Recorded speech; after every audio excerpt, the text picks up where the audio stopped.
Hi. இப்போ கொஞ்ச காலமாகவே அண்ணா யூனிவர்சிட்டியில் அந்த பொண்ணு பாலியல் வன்கொடுமை பண்ண விஷயம் தான் ரொம்ப டாக்ஸாக போயிட்டு இருக்கு. இதில் என்ன ரொம்ப வருத்தமான விஷயம்னா, அந்த பொண்ணு தன்னுடைய வழியை போயிட்டு போலீஸ் ஸ்டேஷனில் சொல்லுது, இந்த மாதிரி எனக்கு இஷ்யூ ஆச்சுன்னு. அது எஃப்ஐஆர் போகிறாங்க போலீஸு. அந்த எஃப்ஐஆர் லீக் ஆச்சு. இந்த மொத்த இன்சிடென்ட்லையுமே ரொம்ப முகம் சுளிக்கிற விஷயம்னு பார்த்தா அந்த எஃப்ஐஆர் லீக் ஆனதுதான். அதுக்கு ஒரு காரணம் சொல்லியிருக்காங்க நேஷனல் இன்ஃபர்மேஷன் ஏஜென்சி, அதாவது தேசிய தகவல் மையம்.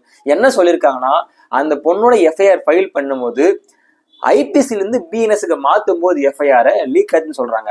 நீங்க உடனே கேட்கலாம், அது என்ன ஐபிசிலிருந்து பிஎன்எஸ்க்கு மாத்துறாங்க, ஐபிசினா என்ன, பிஎன்எஸ் என்ன அப்படின்னு கேட்கலாம். இது ஒரு குற்றவியல் சட்டம்.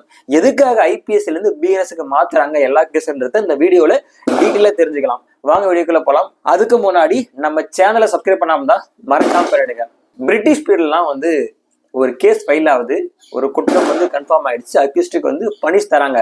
அப்ப ஐபிசி, அதாவது இந்தியன் பேனல் கோடு, இந்திய குற்றவியல் சட்டம், அதை ஃபாலோ பண்ணி தான் செக்ஷன் 49, 50 இப்படி ஒவ்வொரு பிரிவா இருக்கும். அதை பேஸ் பண்ணி தான் எல்லாருக்கும் பனிஷ்மெண்ட் கொடுப்பாங்க. இது எஃப்ஐஆர் ஃபைல் பண்ணும்போது ஆட்டோமேட்டிக்கா எஃப்ஐஆர் லீக் ஆகாத மாதிரி ஆட்டோமேட்டிக்கா லாக் ஆயிடும். அதாவது நேஷனல் இன்ஃபர்மேஷன் ஏஜென்சில லாக் ஆயிடும், யாரும் பார்க்க முடியாது. இதுதான் ரெகுலரா ஃபாலோ பண்றது. 2024 ஜூலை மாசத்துல மத்திய அரசாங்கம் வேற ஒரு குற்றவியல் நடைமுறை சட்டம், அதாவது பழைய ஐபிசியை ஒரு சில மாற்றம் பண்ணி பிஎன்எஸ், பாரதிய நியாய சங்கீதா அந்த பேர்ல கொண்டு வந்தாங்க. அதாவது ஜூலை 2024க்கு முன்னாடி வரைக்கும் நடக்கிற எல்லா கிரிமினல் அஃபென்ஸுக்கும் ஐபிசி செக்ஷன், அதாவது இந்தியன் பேனல் கோடை ஃபாலோ பண்ணி தான் அவங்களுக்கு பனிஷ் பண்ணுவாங்க.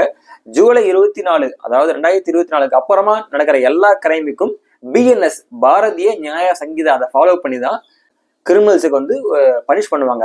ரெண்டுத்துக்கும் ஒரு பெரிய வித்தியாசம் இல்லை, ஆனா சின்ன சின்ன மாற்றம் தான். ஆனா இப்பெல்லாம் ஃபுல்லா பிஎன்எஸ் ஃபாலோ பண்ணி தான் தண்டனை கொடுக்குறாங்க.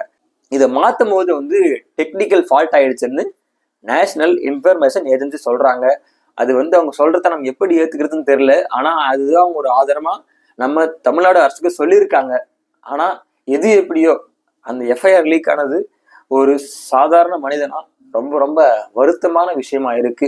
இது மாதிரி மற்ற பெண்களுக்கும் நடக்காத மாதிரி தேசிய தகவல் மையம், அதாவது நேஷனல் இன்ஃபர்மேஷன் ஏஜென்சி ரொம்ப கவனமா இருந்து இது மாதிரி டெக்னிக்கல் ஃபால்ட் ஆகாத மாதிரி பார்த்துக்கணுன்றதான் என்னுடைய விருப்பம், பார்க்குறவங்களுடைய விருப்பம். உங்களுக்கு இந்த எஃப்ஐஆர் லீக் ஆனதை பத்தி கமெண்ட் பண்ண விருப்பம் இருந்தால் கீழே போயிட்டு பாக்ஸில் மறக்காம கமெண்ட் பண்ணுங்க. இது மாதிரியான வீடியோக்கள் தொடர்ந்து பார்க்கணும்னா நம்ம சேனலை மறக்காம சப்ஸ்கிரைப் பண்ணுங்க.